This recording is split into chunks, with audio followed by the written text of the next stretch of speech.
Hello বন্ধুরা, তো দেখো আজকে সন্ধ্যাবেলা হচ্ছে আমাদের ফুচকা, জল ফুচকা, ড্রাই ফুচকা, যে যেটা খাবে। এই যে এখানে আলু মেখে নিয়েছি, আর এই যে অনেকটা বানানো হয়ে গেছে। এখন জলটা রেডি করে নিয়েছি, তেঁতুলের জল। আর এখানে যে আলুগুলো এখন ভরছি একটা একটা করে। আর এখানে হচ্ছে আমার জন্য পেঁয়াজ ছাড়া আলু, আজকে সন্ধ্যের টিফিন আমাদের ফুচকা।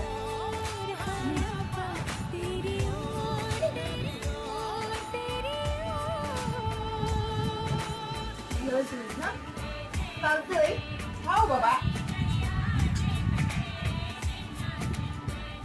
কেমন লাগছে?